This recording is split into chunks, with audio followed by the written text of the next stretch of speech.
نحمده ونصلي على رسوله الكريم أما بعد فأعوذ بالله من الشيطان الرجيم بسم الله الرحمن الرحيم لا إله إلا الله والله أكبر سبحان الله والحمد لله واستغفر الله لا إله إلا الله هو الأول والآخر والظاهر والباطن يحيي ويميت وهو حي لا يموت بيده الخير وهو على كل شيء قدير ربنا لا تزغ قلوبنا بعد إذ هديتنا وهب لنا من لدنك رحمة إنك أنت الوهاب رب اشرح لي صدري ويسر لي أمري واحلل عقدة من لساني يفقهوا قولي رب زدني علما اللهم فقهنا في الدين السلام عليكم ورحمة الله وبركاته تو جی ہم نے لاسٹ ٹائم سورہ مائدہ کی 5 آیات جو تھیں وہ ان کا ہم نے جو ہے وہ ترجمہ اور تفسیر کچھ کیا تھا، لیکن ہم نے وہ بہت ہی بریف تفسیر کی تھی. تو میں چاہ رہی تھی کہ آج میں تھوڑی سی وہ جو پچھلی 5 آیات ہیں ان کو تھوڑا سا ہم الیبوریٹ کر لیں اور اس میں کچھ اور پوائنٹس بھی جو ہیں وہ ایڈ کر لیں، کیونکہ کچھ کوسچنز ہیں جو لوگوں کے آتے ہیں، تو میں نے کہا اس کی کلیئرٹی کی ضرورت ہے کہ ہم وہ کر لیں. صلح حدیبیہ وہ تو ہم نے بتایا تھا، سورہ مائدہ جو ہے صلح حدیبیہ کے بعد نازل ہوئی تھی، اور پھر اس میں سفر حج کے آداب تھے، جس میں ہم نے یہ دیکھا تھا کہ اس وقت جو ہے وہ شکار منع ہے. میں تھوڑا سا ریوائز کر رہی ہوں کہ جو ہے وہ شکار ان دنوں میں منع ہے، لیکن ہم لوگ جو ہے وہ کرتے اس کو جو ہے وہ سمندر کی جو چیزیں ہیں وہ ہم کھا سکتے ہیں. اچھا، اس میں سب سے پہلے جب سورہ مائدہ شروع ہوتی ہے تو پہلی چیز جو تھی وہ یہ تھی کہ ایمان والو عہد و پیمان پورے کیا کرو. تو یہ بڑی امپورٹنٹ آیا تھی، اور اس میں یہ ہے کہ عہد و پیمان پہ ہمیں یہ یاد رکھنا چاہیے کہ عہد و پیمان ہمارے کون کون سے عہد و پیمان ہیں. ایک تو یہ ہمارا اللہ سبحانہ تعالیٰ سے عہد کہ ہم لوگ جو ہے وہ اسلام کے اوپر رہیں اور اللہ سبحانہ تعالیٰ کے تمام احکامات کو جو ہے وہ پورا کریں. پھر عہد ہمارا آ جاتا ہے روزمرہ کے عہد، چھوٹے چھوٹے عہد بھی اس میں آ جاتے ہیں، ٹھیک ہے، جو ہم بچوں سے کرتے ہیں، کسی سے بائی دا وے بات کر لیتے ہیں، اور اس طرح کے سارے عہد. اور پھر یہ کہ ایک خود سے بھی کمٹمنٹ ہم کرتے ہیں، جیسے کہ اب ہم سب نے یہ کمٹمنٹ کیا ہے کہ ہم یہ قرآن کا ترجمہ تفسیر کریں گے، ٹھیک ہے. تو اب یہ کیا ہو گیا، یہ ہمارا خود سے عہد ہو گیا نا کہ ہم یہ ترجمہ کریں گے. اب اگر ہم اس کو پورا نہیں کریں، جو بھی چیز ہم شروع کریں نا اس کو ہم پوری کریں. تو یہ ہم جو کمٹمنٹ کرتے ہیں کہ ہم یہ قرآن کا ترجمہ تفسیر پڑھیں، اگر ہم بیچ میں سے چھوڑ جائیں گے، اس کو پورا نہیں سمجھیں گے، اس کو امپلیمنٹ نہیں کریں گے، تو کیا ہوگا، اس کا بھی جو ہم نے پڑھا ہوگا اس کا بھی اسی طرح فائدہ نہیں ہوگا. تو یہ جو ہے اس میں بھی عہد و پیمان آتے ہیں. اب انہی عہد و پیمان میں دیکھیں بہت سے لوگوں کی ایفرٹس اس کے اندر آتی ہیں، چیزیں آتی ہیں جو ہم نے اس کے اندر ڈالی ہوتی ہے، ہمارا ٹائم لگتا ہے، ہر چیز لگتی ہے، ٹھیک ہے. تو وہ ٹائم کی کمٹمنٹ ہے، یہ بھی ایک کمٹمنٹ ہوتی ہے اپنا ٹائم لگانا. تو یہ عہد و پیمان کا ہمیں بہت خیال رکھنا چاہیے، کیونکہ اس میں یہ ایمان والوں کی نشانیوں میں سے ہے جو اپنے عہد و پیمان کو پورے کرتے ہیں.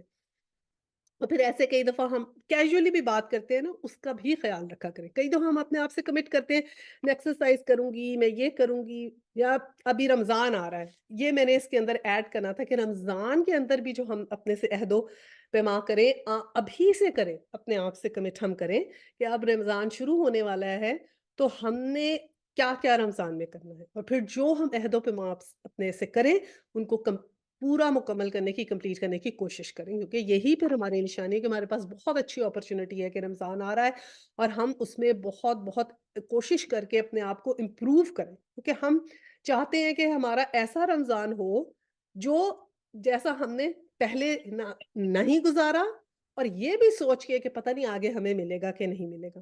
تو اپنی بیسٹ ایفرٹس ہم اس رمضان میں لگائیں، اور جو ہم کمٹ کریں وہ ہم بات پوری بھی کریں. اس میں اب کیا ہے کہ جو حلال حرام میں اس میں ہمیں بتایا گیا کہ چوپائے جو ہیں وہ حلال ہیں. تو اس پہ بھی میں نے کہا تھا میں ایکسپلین کر دوں آپ کو کہ ہمارے یہاں پر ہم رہتے ہیں تو ہمیں ذبیحہ کی بہت رہتا ہے نا کہ ذبیحہ حلال کیا ہے، ہم کیا کھانا کھا سکتے ہیں اور کیا نہیں. تو اس کی ایکسپلینیشن میں نے کہا کہ اس میں ہم ذرا زیادہ کریں، کیونکہ اب ہم کیونکہ ذرا ڈیٹیل سے پڑھ رہے ہیں تو ہمیں تھوڑی ڈیٹیل پتہ بھی ہونی چاہیے. اب یہ جو مویشی جو ہم پر حلال کیے گئے ہیں وہ کون سے ہیں، چوپائے، یعنی کہ جن کے 4 پاؤں ہوں، اور وہ کون سے والے، ہربی وورس سارے ہوں نا، کارنیورس نہ ہوں. ہربی وورس وہ ہوتے ہیں کہ جو گھاس وغیرہ کھاتے ہوں، ٹھیک ہے. ایسے جانور حلال نہیں ہیں جو دوسرے جانوروں کو کھاتے ہوں، ٹھیک ہے، وہ والے ہمارے پہ حلال نہیں ہوں گے. اسی طرح پرندوں میں بھی پرندے حلال ہیں، لیکن ناخنوں والے جانور جو ہے نا وہ حلال نہیں ہیں. جو ایسے پرندے جو شکار کرتے ہیں ناخنوں سے، ان کے بڑے بڑے ناخن ہیں، وہ حلال نہیں ہوتے.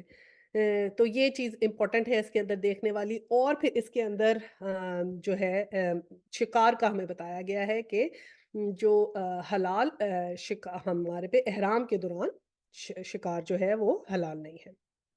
اس کے علاوہ اللہ سبحانہ تعالیٰ نے کہا کہ اللہ تعالیٰ کی نشانیوں کی بے حرمتی نہ کرو. یہ آیت نمبر 2 ہے کہ نشانیوں کی بے حرمتی نہ کرو. کہ جو بھی اللہ سبحانہ تعالیٰ نے ہمیں نشانیاں بتائی ہیں اس دنیا میں ان کی بے حرمتی نہ کرو. اور نہ ادب والے مہینوں کی، نہ حرم میں قربان ہونے والے جانوروں کی، نہ ان پٹے والے جانوروں کی جو کعبے کو جا رہے ہو. تو اللہ سبحانہ تعالیٰ کی نشانیوں کی بے حرمتی سے ہماری کیا مراد ہے کہ جو چیز اللہ سبحانہ تعالیٰ نے ہمیں بتائی ہوئی ہے اس کی بے حرمتی ہمیں نہیں کرنی ہے. ہر چیز جس کے اندر ہمارا قرآن پاک شامل ہے، مسجدیں شامل ہیں، ہمارے سارے جو تعظیم کے طریقے ہیں وہ ہیں، ہمارے جو بھی عبادت کے طریقے ہیں وہ ہیں. آپ اس میں یہ بھی بڑا امپورٹنٹ ہے جو چیز میں مینشن کرنا چاہتی تھی کہ کئی دفعہ ایسے لطیفے اور مذاق ہم لوگ آگے کر دیتے ہیں جن کے اندر اسلام کا مذاق اڑایا جاتا ہے یا کسی ایسی چیز کا مذاق اڑایا جاتا ہے جو اسلام سے ریلیٹڈ ہوتی ہے. جیسے کئی دفعہ جنت دوزخ کے بڑے لطیفے ہوتے ہیں کہ اس نے ایسے پوچھا جنت والے سے اور دوزخ والے سے نے ایسے جواب دیا. تو اس طرح کر کے جو لطیفے ہیں ان سے بھی ہم اوائڈ کریں کیونکہ دوزخ بہت ڈرنے کی چیز ہے. تو ہمیں اس سے یہ اللہ سبحانہ تعالیٰ کا ہماری نشانیوں کی بے حرمتی نہ کرو.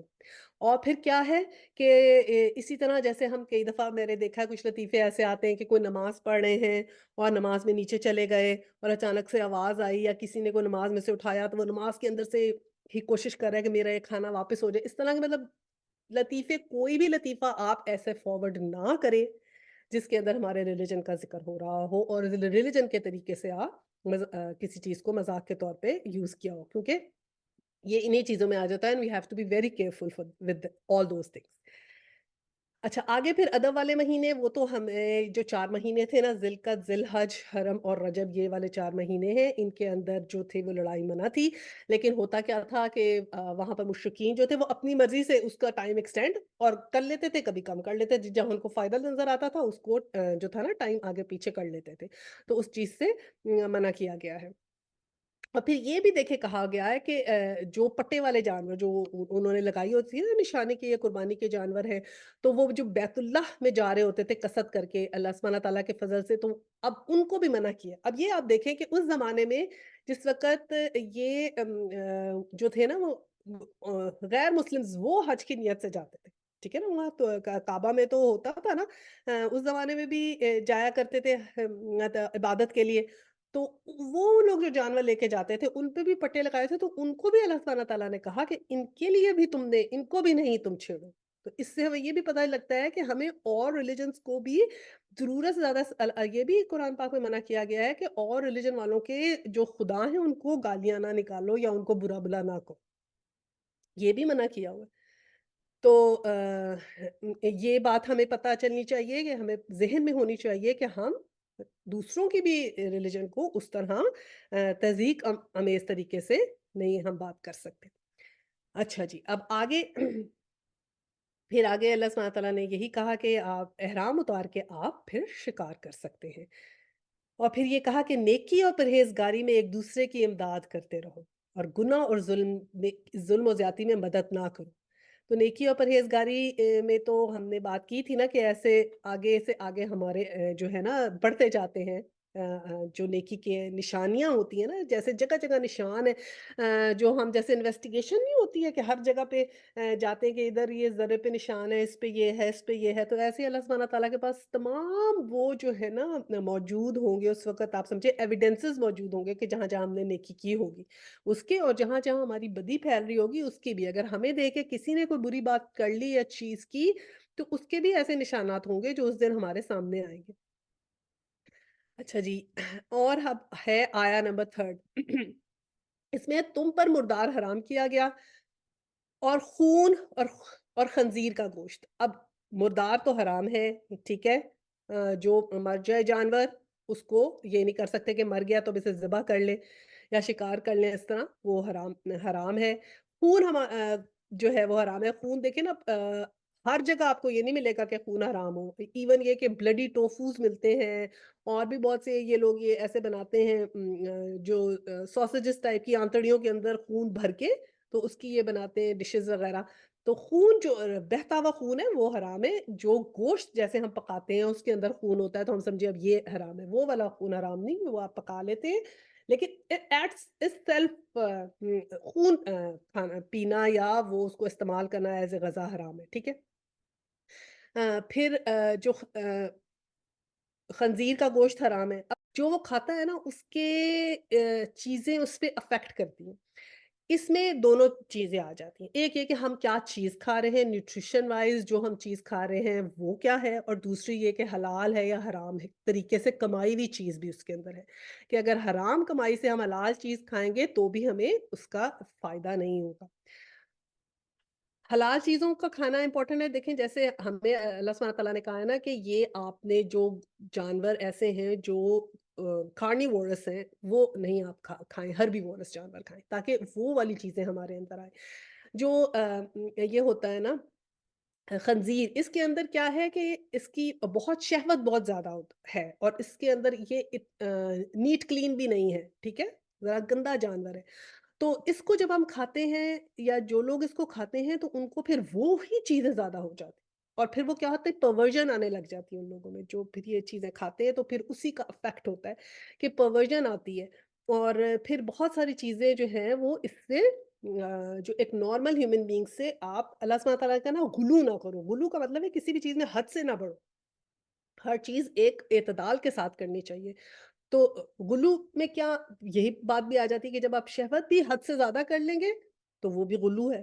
تو یہ ہم سوسائٹی میں دیکھتے ہیں نا، یہ چیزیں جو ہو رہی ہیں، یہ جو گوشت کھایا جا رہا ہے، جو لوگ کھاتے ہیں تو پھر اس میں ہم دیکھتے ہیں کہ سوسائٹی میں ایسی چیزیں ہمیں نظر آتی ہیں. اچھا جی، پھر اللہ تعالیٰ کے نام کے علاوہ کسی اور کے نام پر ذبح کیا ہو یا جو اس کا گلا کٹنا ہو، ضرب ہو، تو وہ ہمیں منع ہے. اچھا، اس میں تو ہم نے یہ چیز ہم نے دیکھ لی. اسی آیا کو خیر ایک دفعہ میں کمپلیٹ کر دیتی ہوں کہ جو ایسا جانور جو اوپر سے گر کے مرا ہو، جو درندوں نے پھاڑ کر کھایا ہو، وہ بھی حرام ہے. اور لیکن جو درندوں نے پھاڑ کر کھایا اس کو ہم اگر ذبح کر لیں، اس کا خون بہہ جائے تو پھر وہ ٹھیک ہے. باقی فال نکالنا، لاٹری، یہ والی باتیں تو ہم نے کر لی تھیں کہ یہ سب جو ہیں وہ حلال نہیں ہے. یہ باتیں ہم نے لاسٹ ٹائم کر لی تھی لیکن ذبیحہ کا ہم ڈیٹیل بتاتے تھے. اب ذبیحہ کی 3 شرائط ہوتی ہیں، یہ آیا نمبر 4 میں ہم نے پڑھا تھا. تو ذبیحہ کی 3 نشانیاں ہیں. ایک تو یہ ہے کہ جی خون کا پورا بہہ جانا. ٹھیک ہے، جو خون جو ہے وہ پورا بہہ جائے. اور پہلی چیز کیا ہے کہ ذبیحہ کرنے والا مسلمان ہو. اچھا، اس کے علاوہ کیا ہے کہ تسمیہ پڑھنا ضروری ہے. جب آپ ذبح کر رہے ہوں تو پھر ہم تسمیہ پڑھیں گے. تسمیہ میں ہمارے کیا کیا چیزیں آ جاتی ہیں، بسم اللہ الرحمن الرحیم اور اللہ اکبر آ جاتا ہے. اب ہم نے اس کا ذکر کیا تھا کہ ہم لوگ جو ہے جوس کا کوشر ہم کھا سکتے ہیں، وہ ہمیں الاؤڈ ہے. اور کوشر ان کا ہر چیز میں کوشر، وہ تو بہت چیزوں میں کوشر کرتے ہیں نا. ایسے آپ نے دیکھا ہوگا کوشر سالٹ بھی ملتا ہے، تو ٹھیک ہے وہ اور چیزوں میں بھی کرتے ہیں. لیکن ان کا جو گوشت ہے یہ آیا 5 میں ہمیں ملتا ہے کہ ان کی جو پاکیزہ چیزیں تمہارے لیے حلال کی گئی ہیں اور اہل کتاب کا ذبیحہ تمہارے لیے حلال ہے. تو کوشر ہمارے لیے حلال ہے، ہم کھا سکتے ہیں کیونکہ تسمیہ ہم پڑھنا ہوتا ہے، بسم اللہ اللہ اکبر. اور یہ جو جوز ہوتے ہیں یہ بھی اللہ سبحانہ تعالیٰ کے نام کے اوپر کرتے ہیں، نام پڑھ کر ہی ذبح کرتے ہیں. اور بلکہ وہ ہم سے بھی زیادہ کرتے ہیں. وہ کہتے ہیں صرف جو نے کاٹا ہو. ہم تو پھر بھی کہتے ہیں نا اہل کتاب ہو، مسلمان، جو، کرسچن، تینوں میں سے اگر کسی نے ذبح کیا ہے تو ٹھیک ہے. وہ تو کہتے ہیں جو ہی ہو جس نے ذبح کیا ہو. اور پھر ذبح کرنے کا طریقہ ٹھیک ہونا چاہیے. ذبح کرنے میں کیا چیزیں آ جاتی ہیں، 4 چیزیں کٹنی چاہیے. جب آپ ذبح کر رہے ہیں تو ہمارے اسلام کا رول یہ ہے کہ بہت ہی جانور کو کم سے کم تکلیف ہونی چاہیے جب اس کو ذبح کریں. اور جب جیسے اس کو ذبح کرتے ہیں تو اس کی ونڈ پائپ کٹنی چاہیے، فوڈ پائپ کٹنی چاہیے اور ساتھ کی جو 2 شریانیں ہیں وہ کٹنی چاہیے. تو اس طریقے سے کیا ہوتا ہے کہ کم سے کم پین ہوتی ہے، خون فوراً نکلتا ہے، جو جانور ہوتا ہے وہ فوراً بے ہوشی کے عالم میں چلا جاتا ہے اور اس کو تکلیف نہیں ہوتی. اچھا، اب یہ کچھ کوسچنز آتے ہیں کہ جی وہ تو اتنا تڑپ رہا ہوتا ہے، ٹانگیں مارتا ہے، ہاتھ مارتا ہے، اس کو تکلیف ہوتی ہے. نہیں، وہ تکلیف نہیں ہوتی، وہ اس کے ریفلیکسز ہوتے ہیں جو اس وقت آ رہے ہوتے ہیں نا. وہ ایک نارمل ریفلیکسز خون کے بہنے کی وجہ سے جو ریفلیکسز ہوتے ہیں وہ ہوتے ہیں، اس کو تکلیف نہیں ہو رہی ہوتی. لیکن اگر ہم ان لوگوں کا دیکھیں جو یہاں پر بہت سی ڈاکومنٹریز ہیں، اگر آپ دیکھیں کہ کیسے یہ لوگ کرتے ہیں، کٹ کرتے جانوروں کو، تو پہلے پورا مرا ہی نہیں ہوتا، اس کو پانی میں کھولتے، پانی میں پھینک دیتے ہیں. اور پھر تبھی تو یہاں پر یہ اینیمل والے جو ہوتے ہیں پروٹیکشن والے، یہ اتنا شور مچاتے ہیں نا کہ کس کس طرح سے ان کا ذبح کیا جا رہا ہے. تو بہرحال ہمارا تو یہ کہنے کی بات ہے کہ یہ چیز فالو کیوں. اب یہ ہوتا ہے مشین والا ذبیہ ہے کہ نہیں، تو مشین ہو یا ہاتھ ہو اس سے فرق نہیں پڑتا، ذبح کرنے کا طریقہ ٹھیک ہونا چاہیے کہ یہ جو کنڈیشنز ہیں یہ 3 پوری ہونی چاہیے، تو پھر وہ ذبیہ ہوگا ہمارے لیے. کہ اگر مشین سے بھی اس طریقے سے کاٹا جا رہا ہے کہ پوری گردن آخر تک نہیں کاٹنی ہوتی، صرف سامنے سے یہ ونڈ پائپ، فوڈ پائپ اور یہ دونوں جو ہیں شریانیں یہ کٹنی چاہیے، تو یہ ہونی چاہیے. تو یہ میں نے آپ کو ذبیہ کا اس کے اندر بتا دیا، اور یہ بھی کلیئر کر دیا کہ کوشر ہم کھا سکتے ہیں. کیونکہ مجھے کچھ سوال تھے کس کے جی کوشر شاید نہیں کھا سکتے، لیکن ہم کوشر کھا سکتے ہیں. اچھا جی، اب ہم اس سے آگے اب ہماری اگلی آیا آ جاتی ہے، وہ ہم پڑھ لیتے ہیں آیا نمبر 6. اعوذ باللہ من الشیطان الرجیم، بسم اللہ الرحمن الرحیم. الغائط او لامستم النساء فلم تجدوا ماء فتيمموا صعيدا طيبا فامسحوا بوجوهكم وأيديكم منه ويريد الله ليجعل عليكم من حرج ولكن يريد ليطهركم وليتم نعمته عليكم لعلكم تشكرون. اے ایمان والو، جب تم نماز کے لیے اٹھو تو اپنا منہ دھو لیا کرو، اور ہاتھوں کو کوہنیوں سمیت اور اپنے سروں کا مسح کر لیا، اور اپنے پاؤں کو ٹخنوں سمیت دھو لیا کرو. اور اگر تم جنابت کی حالت میں ہو تو غسل کر لیا کرو. ہاں، اگر تم بیمار ہو یا سفر میں ہو تو تم میں سے کوئی حاجت ضروری سے فارغ ہو کر آیا ہو، یا تم عورتوں سے ملے ہو اور تمہیں پانی نہ ملے، تو تم پاک مٹی سے تیمم کر لیا کرو. اسے اپنے چہروں پر، اپنے ہاتھوں پر مل لیا کرو. اللہ تعالیٰ تم پر کسی قسم کی تنگی ڈالنا نہیں چاہتا، بلکہ اس کا ارادہ تمہیں پاک کرنے کا ہے اور تمہیں اپنی بھرپور نعمت دینا کا ہے، تاکہ تم شکر ادا کرتے رہو. اب یہ کتنے اچھے طریقے سے ہمیں وضو کا طریقہ بتایا گیا قرآن پاک میں، وضو کے اور غسل کے احکامات بتائے ہیں، ٹھیک ہے، جس کے اندر بہت ہی کلیئرلی بتایا ہے کہ جب ہم نماز کے لیے اٹھے تو اپنا منہ دھو لیا کریں، ہاتھوں کو کونیوں سمیت دھوئیں، سروں کا مسح کریں. اب جیسے جیسے ہم وضو کرتے ہیں تو کہتے ہیں کہ جو جو آپ پانی میں استعمال کرتے ہیں اس طرح انسان کے گناہ دھلتے جاتے ہیں. اگر آپ منہ میں پانی ڈالتے ہیں تو جو منہ سے گناہ کیے ہوتے دھل جاتے ہیں، ناک میں ڈالتے ہیں ناک سے جو گناہ ہوتے ہیں وہ دھل جاتے ہیں، منہ آپ دھوتے ہیں، پھر ہاتھ دھوتے ہیں اسی طرح. پھر جب آپ مسح کرتے ہیں تو دیکھیں نا، دماغ میں بھی تو ہم الٹی سیدھی باتیں سوچ لیتے ہیں، تو ان کے گناہ بھی دھل جاتے ہیں. اور پاؤں بھی جب دھوئیں تو دونوں ٹخنے دھونے ہوتے ہیں، ٹھیک ہے. کئی دفعہ آپ رائٹ اور لیفٹ، ایک پاؤں میں 2 ٹخنے ہیں، دونوں کا خیال رکھنا ہے کہ دونوں کو صحیح طریقے سے دھونا ہے. اچھا، پھر اس میں یہ ہے کہ اگر پانی جو ہے، اب وضو کا کیا طریقہ کار ہے کہ وضو جو ہے وہ فرض ہمارے میں کیا ہے کہ ایک ایک دفعہ دھونا ہے. ہر چیز کو آپ ایک ایک دفعہ دھو لیں، ایون دیٹ از انف. اور زیادہ سے زیادہ کتنی دفعہ؟ 3 دفعہ. تو 3 دفعہ سے زیادہ نہیں دھونا. اب پھر غلو نہیں کرنا کہ آپ پتہ چلے 4 دفعہ دھو رہے ہیں، 5 دفعہ دھو رہے ہیں، نہیں.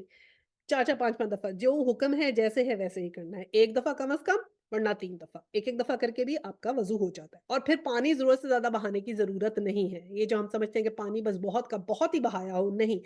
حضور صلی اللہ علیہ وسلم تو ایک چھوٹے سے پیالے کے اندر سے بھی جو تھے نا وہ وضو کر لیتے تھے، کہ آپ کا اچھے طریقے سے بس گیلا ضرور ہونا ضروری ہے. بہت سے لوگ جو ہیں آفس میں یا کام کے اوپر نماز نہیں پڑھتے اس وجہ سے کہ ان کو لگتا ہے وضو کرنا مشکل ہے. اچھا، اب اگر آپ نے یہ کیا ہے کہ اگر آپ نے وضو کر کے اپنی ساکس پہنی ہے اور آپ کی ساکس موٹی ہے، آپ نے وہ پہن لیا، تو وضو کر کے آپ ساکس پہن لیں تو اب آپ پاؤں دھونے ضروری نہیں ہیں. یہ آپ کا 24 گھنٹے چل سکتا ہے اگر آپ اپنے گھر میں ہیں، قیام پہ ہیں. لیکن اگر آپ سفر میں ہیں تو 3 دن بھی چل سکتا ہے یہ کہ آپ پاؤں نہ دھوئیں، ٹھیک ہے. لیکن وضو کر کے آپ نے جرابیں پہنی ہو، پھر آپ نے جرابیں نہیں اتاری اور آپ نے جوتا پہنے رکھا، آپ کے پاؤں صاف تھے، تو زیادہ سے زیادہ 3 دن تک کا بھی اس کا حکم آ جاتا ہے. اچھا، اگر آپ نے صبح وضو کر لیا، جرابیں پہن لی، اب اپنے آفس میں ہیں، آپ تھوڑے سے تھوڑا پانی استعمال کریں، ہاتھ دھوئیں، کلی ناک منہ اچھے طریقے سے دھوئیں، کوہنیوں تک یہ کر کے مسح کریں، اور بے شک پاؤں آپ نہ دھوئیں. اب جب تیمم کا ہمیں جو ذکر آیا، تیمم کا بھی میں نے کہا میں کلیئر کر دوں کہ جو پاک مٹی ہے اس سے ہمیں کیا کرنا ہے، مٹی کو لینا ہے ہاتھ اور منہ کے اوپر لگانی ہے، بس کونیوں پہ نہیں لگانی ہوتی کہ آپ کونیاں بھی لگائیں، کیا مسا بھی کریں، یا جب ہم پوری مٹی سے سارا وضو کرنا ہے، نہیں، بس صرف ہاتھ اور منہ جیسے ہمیں حکم آیا ہے اسی طرح کرنا ہے. اچھا جی، اب یہ ہے کہ 2 طرح کی جو طہارت کرنی ہوتی ہے، اس میں یہ ہے کہ ایک تو یہ ہوتا ہے نا کہ ناپاکی چھوٹی ہے۔ چھوٹی ناپاکی کیا ہو گئی؟ جیسے ہم واش روم چلے گئے، اس صورت میں یا ہمارا جو ہے وہ وضو ٹوٹ گیا، تو چھوٹی ناپاکی ہوئی تو وہ تو وضو کرنے سے ہی ہماری ٹھیک ہو جائے گی۔ لیکن اگر بڑی ناپاکی ہو، جیسے ہم لوگوں کے پیریڈز ہوں، یا پھر جو ہے وہ عورتوں سے ملے ہوں، میاں بیوی آپس میں ملے ہوں، تو پھر اس صورت میں کیا غسل ضروری ہے۔ اب ہم نے غسل لازمی ہے، غسل کر کے تو پھر ہم جو ہے نماز پڑھ سکتے ہیں۔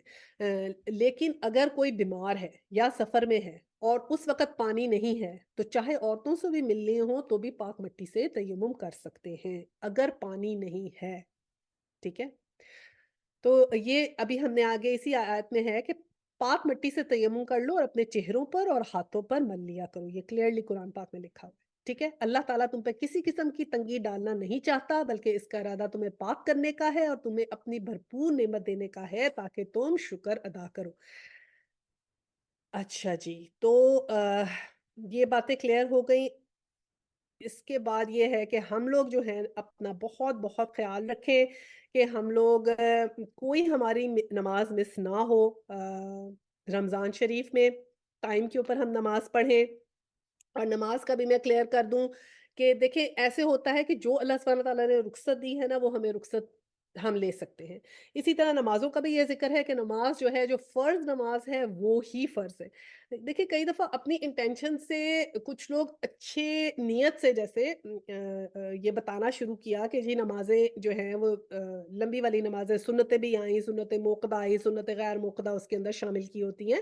تو جیسے عشاء کی نماز ہے، اس میں 17 رکعت شامل ہوئی ہوئی ہیں، ٹھیک ہے؟ تو کئی دفعہ کیا ہوتا ہے کہ 17 رکعت سن کے ہی لوگ بھاگ جاتے ہیں، عشاء کی نماز ہی نہیں پڑھتے۔ کتنے ہی ہیں جو کہتے ہیں جی 17 رکعت ہے، اب ہم عشاء کی نماز ہی ہی نہیں پڑھ رہے۔ تو عشاء کی نماز اگر ان کو یہ بتاؤ 4 فرض 2 سنت 1 وتر سے بھی عشاء کی نماز ہو جائے گی، تو وہ حیران ہوتے ہیں کہ ہیں ہمیں تو ایسے بھی ہو جائے گی۔ اور اس سے بھی کم یہ کہ اگر آپ 2 سنت 1 وتر تو پڑھیں، بہت اچھی بات ہے کہ ہے تو صرف فرض، 4 فرض پڑھ لیں، یہ چھوڑ نہیں سکتے۔ فرض فرض ہی ہے۔ 2 سنت، جو 2 فرض صبح کے ہیں، وہ صبح کے ہی 2 فرض، فرض ہی فرض نماز ہے، اسی ہی کا کوسچن ہوگا۔ تو کئی دفعہ دیکھیں نا، اچھی انٹینشن سے ہم زیادہ چیز بتاتے ہیں، لیکن کیا ہوتا ہے لوگ پھر بھاگ بھی جاتے ہیں۔ تو اس لیے جو رخصت ہے ہمارے مذہب میں، وہ بھی بتانی چاہیے اور لے لینی چاہیے۔ تو اس لیے ضرور کریں آپ، نفل پڑھیں، سنت موقدہ پڑھیں، بہت اچھی بات ہے۔ صبح کی 2 سنتوں کا تھا بہت حکم ہے، رسول صلی اللہ علیہ وسلم نے کبھی صبح کی 2 سنتیں نہیں چھوڑی، اور رات کے وتر نہیں چھوڑے عشاء کی نماز کے بعد۔ لیکن آپ اس وجہ سے نماز نہ چھوڑ دیں کہ اتنی لمبی نماز یا ٹائم نہیں ہے پڑھنے کا، تو سنت فرض تو ضرور ضرور پڑھنے ہیں آپ نے، ٹھیک ہے؟ اعوذ باللہ من الشیطان الرجیم وَاذْكُرُوا نِعْمَتَ اللَّهِ عَلَيْكُمْ وَمِيثَاقُهُ الَّذِي وَثَقَكُم بِهِ إِن قُلْتُمْ سَمِعْنَا وَأَطَعْنَا وَاتَّقُوا اللَّهَ إِنَّ اللَّهَ عَلِيمٌ بِذَاتِ الصُّدُورِ۔ تم پر رب کی جو نعمتیں نازل ہوئی ہیں انہیں یاد رکھو، اور اس عہد کو بھی جس کا تم سے معاہدہ ہوا ہے، جبکہ تم نے کہا ہم نے سنا اور مانو۔ اللہ سے ڈرتے رہو، یقیناً اللہ تعالیٰ دلوں کی باتوں کا جاننے والا ہے۔ ابھی اللہ سبحانہ تعالیٰ نے کہا کہ جو جو نعمتیں میں نے تمہیں دی ہیں انہیں یاد رکھو، اور ان نعمتوں میں بہت سی چیزیں ایسی ہیں جن کو ہم بھول ہی جاتے ہیں، کہ سانس کا آنا بھی ایک نعمت ہے۔ جن لوگوں کو لنگس کا مسئلہ ہوتا ہے نا، اور جب وہ لوگ انہیلر لیتے ہیں، تو جب وہ کہتے ہیں سانس ہی نہیں آ رہا ہمیں، تو ان کو پھر قدر آتی ہے کہ جب انہیلر سے ان کو سانس آنے لگتا ہے۔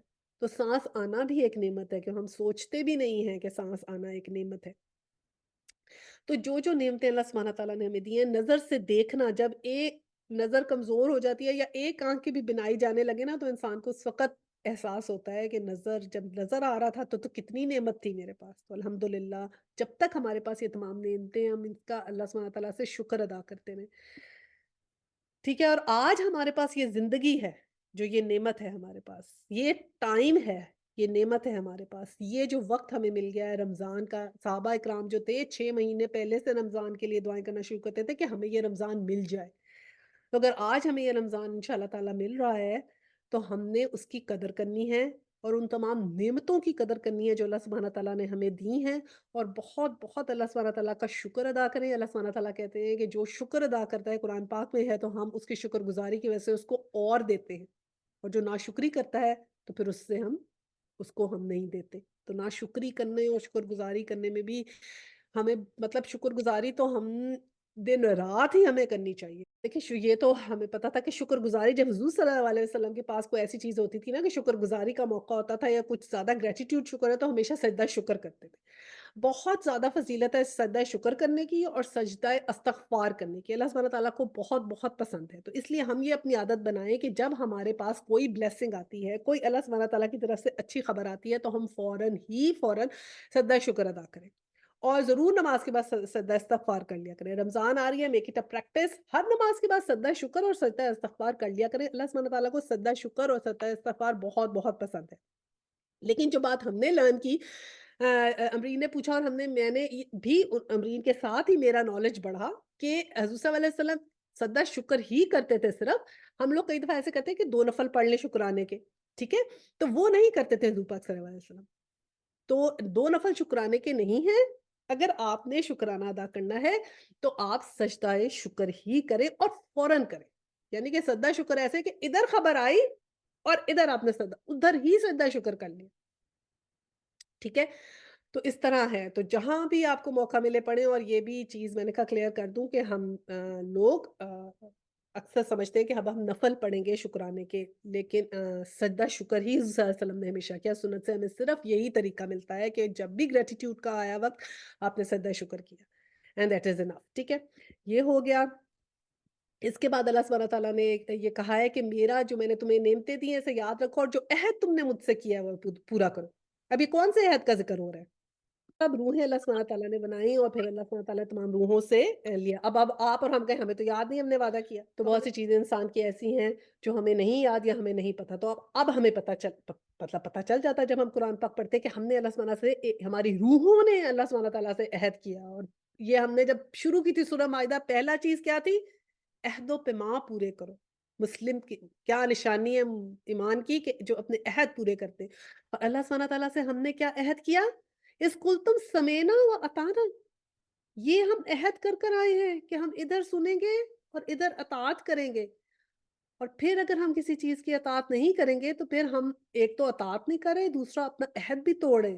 اور اگر ہم عہد توڑیں گے تو وہ تو اللہ سبحانہ تعالیٰ نے ایمان والوں کی نشانی بتائی ہے. تو پھر اس کا مطلب ہے کہ ہمارا ایمان صحیح نہیں ہے، ہمارے دل میں ابھی ایمان نے گھر نہیں کیا. تو پھر ہم صحیح مسلمان نہیں ہیں، پھر ہم صحیح مومن نہیں ہیں. اور اگر ہم صحیح مومن نہیں ہیں تو اللہ سبحانہ تعالیٰ نے کہا کہ تم نے کیا سمجھا ہے میں تمہیں ایسے ہی جنت میں بھیج دوں گا. تو جنت کی نشانی تو صرف مومنوں کے لیے. تو ہمیں بہت بہت الرٹ رہنا پڑے گا. اور اب یہ رمضان آ رہا ہے تو ہم نے رمضان میں بہت بہت دعا کرنی ہے. اللہ سبحانہ تعالیٰ ہمارے سینے جو ہیں وہ ایمان کے لیے کھول دے، کیونکہ اللہ سبحانہ تعالیٰ نے کہا ہے کہ میں جس کو چاہتا ہوں اس کو ہدایت دے دیتا ہوں. اللہ سبحانہ تعالیٰ ہمیں ان لوگوں میں شامل کر لے جس کو اللہ سبحانہ تعالیٰ ایمان دے. اور پھر آگے اللہ سبحانہ تعالیٰ نے کہا واتقوا اللہ، دیکھیں اللہ سے ڈرتے رہو. تو اب ہم ڈریں بھی صحیح اللہ سبحانہ تعالیٰ سے. واتقوا اللہ ان اللہ علیم بذات الصدور، کہ اللہ تعالیٰ تو تمہارے دلوں کے راز بھی جانتا ہے، کہ جو دل کے اندر خفیہ بھی تمہارے اندر چیز ہے وہ بھی میں جانتا ہوں. اور پھر آگے کیا کہا؟ یا ایھا الذین آمنوا کونوا قوامین للہ شہداء بالقسط، کہ اے ایمان والو تم اہلیت کے ساتھ حق پر قائم ہو جاؤ، الہیت کے ساتھ. الہیت کا مطلب اللہ تعالیٰ کے وحدانیت کے اوپر قائم ہو جاؤ، راستی اور انصاف کے ساتھ گواہی دینے والے بن جاؤ. کسی قوم کی عداوت تمہیں خلاف عدل پر امادہ نہ کرے. عدل کیا کرو جو پرہیزگاری سے متصل ہے، اور اللہ سے ڈرتے رہو. یقین مانو کہ اللہ تمہارے اعمال سے بہت باخبر ہے. اب اللہ سبحانہ تعالیٰ نے کیا کہا کہ کسی قوم کی عداوت میں بھی اتنے نہ بڑھ جانا کہ تم ان کے ساتھ زیادتی کرنے لگ جاؤ. کتنی خوبصورت بات ہے کہ اللہ سبحانہ تعالیٰ نے یہ آج مسلمانوں کے ساتھ ہو رہی ہے نا یہ زیادتیاں، تو کہ دشمنی میں اتنے بڑھ جاتے ہیں کہ پھر بھول گئے کہ کیا انسانیت بھی کیا چیز ہے. تو اللہ سبحانہ تعالیٰ کا اتنے بھی نہ دعوت میں بڑھ جانا کہ تم جو عدل پہ بھی آمادہ نہ رہو. کتنی اچھی نصیحت ہے، کتنا اچھا کریکٹر کا انسان بنے جو اگر ہم قرآن پاک پر عمل کریں. اور پھر یہ کہا کہ عدل کرو جو پرہیزگاری سے متصل ہے. کہ اگر پرہیزگار بننا ہے تو ہم نے عدل کرنا ہے. اور پھر عدل کیا ہے؟ ہر معاملے میں عدل ہے. ہم نے یہ بے عدلی سیکھی کہاں سے ہے؟ کتنی تو ہمارے اندر کلچرلی بے عدلی ہے جو ہم نے ہندوؤں سے سیکھ لی. کیونکہ ان کے اندر یہ کاسٹ سسٹم تھا اور وہی چیزیں ہم نے اپنے اندر ڈال لی، اور ہم سرونٹس جو ہے ہمارے نیچے بیٹھتے ہیں، ہم اوپر بیٹھتے ہیں۔ اللہ سبحانہ تعالیٰ نے کہا ہے کہ قیامت کے دن جو ہے وہ جو کتنے ہی غریب لوگ بہت زیادہ ہوں گے جنت میں، غربا زیادہ ہوں گے، تو غریب لوگ زیادہ ہوں گے، امیر کم ہوں گے، اس وقت وہ ہمارے سے اوپر ہوں گے اور ہم ان سے نیچے ہوں گے۔ بہت بہت دل میں ایمان کو تازہ رکھیں، جو اللہ سبحانہ تعالیٰ نے ہمیں بتایا ہے انہی چیزوں کو بہتر سمجھیں، انہی چیزوں کے اوپر توکل رکھیں، انہی چیزوں پہ یقین رکھیں کہ انہی کے ساتھ اسٹیڈ فاسٹ رہیں، اور ہم پلیز مسلمان ہونے پہ شرمندہ نہ ہوں۔ ٹھیک ہے؟ کیا تھا پرانے زمانے میں جو شریعتیں آتی تھی تو وہ شریعتیں کیا کرتی تھی کہ ان شریعتوں میں وہ شریعتوں کو انہوں نے بدلا نا بہت زیادہ، تو وہ کس چیز سے ڈرتے تھے؟ ڈرتے تھے بہت زیادہ سزاؤں سے ڈرتے تھے۔ آج ہم سے کوئی ایک بتا دے ہمیں کہ اگر ہم جب قرآن پاک پہ سزاؤں کا پڑھتے ہیں تو پھر ہم بھی بڑے پریشان ہو جاتے ہیں۔ اور پھر یہ ہے کہ جب سنسار کرنے کا ہے کہ جو شادی کے بعد جو زنا کرے اس کو سنسار کرو تو بہت بڑا ظلم ہے۔ ہم کہتے ہیں، اللہ سبحانہ تعالیٰ نے ہمیں پیدا کیا ہے، اس نے شریعت ہمیں دی ہے، تو ہم جیسے لوگ ہیں کہ یہ چیزیں تو نکل نہیں سکتی، یہ تو واقعی ٹھیک نہیں ہے۔ ہم لوگ مسلمان ہو کے یہ بات کرتے ہیں یہ، اور اپنے سمجھتے ہیں کسی طرح جب ہم دیکھتے ہیں اچھا بہن کا حصہ بھائی سے کم ہے تو فوراً کہتے ہیں اوف اللہ یہ کیا ہو گیا، بہن کا حصہ بھائی سے کم کیوں ہو گیا؟ ہاں، تو ہمیں اس وقت ہوتا ہے اچھا عورتوں کی گواہی آدی ہے، اوف عورت کی گواہی آدی کیوں ہے؟ پھر بڑے شرمندہ ہو رہے ہیں، وہ بڑی زیادتی ہو گئی اسلام میں تو عورت کے ساتھ، کہ ہم دین کو صحیح سے سمجھ ہی نہیں رہے، یہ تو سمجھ ہی نہیں رہے کہ ہمیں کیا کیا چیزیں مل گئی، ہم خود سے اپنے آپ کو شرمندہ کر کے بیٹھے ہوتے ہیں۔ جب ہم اس کو اچھے طریقے سے سمجھ جائیں، اس کے سارے ریزنز اچھے طریقے سے سمجھ جائیں تو ہم کتنے پراؤڈ فیل کریں کہ کس قدر بہترین بیسٹ ہمارا دین ہے، اللہ سبحانہ تعالیٰ نے کہا ہے۔